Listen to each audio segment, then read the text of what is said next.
A compelling and urgent narrative is gaining traction about the war in Ukraine. It argues that the conflict has evolved from a regional invasion into a covert war by Russia against NATO itself. This perspective, powerfully described in a recent vlog, demands our attention, not just for its conclusions, but for the critical questions it raises. Let's explore this argument, but let's do so with a curious and critical eye, asking the counter-questions that are essential for a full understanding. The narrative posits that Russia is already waging a secret war against NATO members Turkey, Poland, and Romania. It cites a drone strike on a Turkish tanker near Romania and a sabotage operation on Polish railways as clear evidence. This framing shifts the conflict from supporting Ukraine to direct NATO self-defense.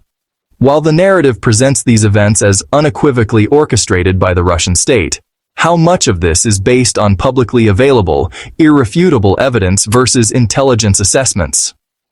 In the fog of war, could other actors, for example, Ukrainian partisans, independent Russian units, have motives to conduct such operations to drag NATO in?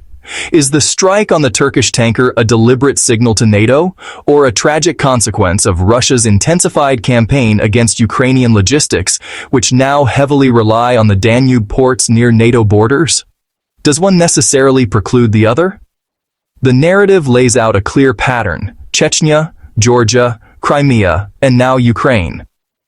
The lesson is that appetite grows while eating. Putin will not stop until he is stopped.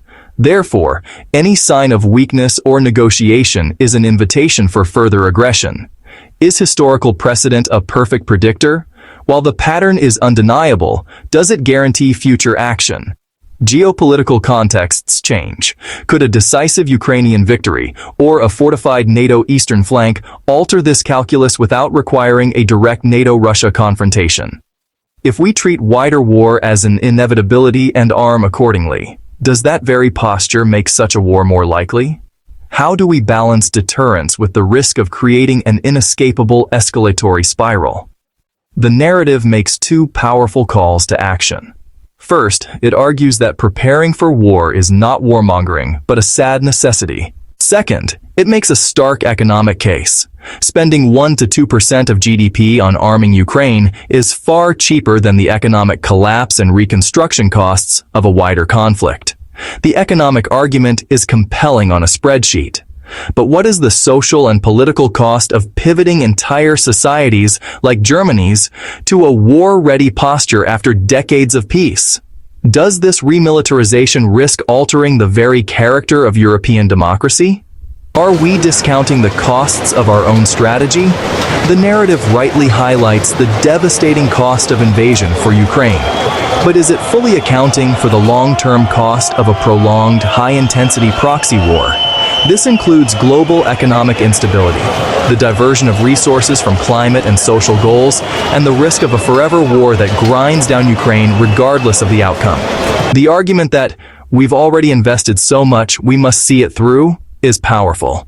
But at what point does continued escalation risk outcomes that are worse for everyone? How do we define a win? And what does an acceptable, stable end state look that doesn't involve the total collapse of a nuclear power? This narrative is powerful because it is clear, morally charged, and provides a straightforward path forward. Arm Ukraine to the teeth and prepare for the worst.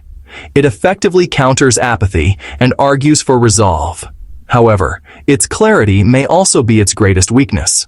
Geopolitics is rarely a binary choice between good and evil, or between absolute victory and total defeat.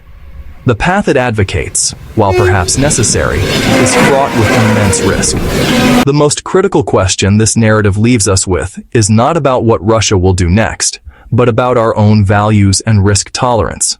In our justifiable desire to stop an aggressor, are we prepared to manage the world-altering consequences of the very confrontation we seek to avoid? There are no easy answers. But in a situation this grave, asking the difficult questions is not a sign of weakness. It is the ultimate responsibility. What do you think? Does the pragmatic case for overwhelming support outweigh the risks of escalation? Where is the line between necessary deterrence and dangerous provocation?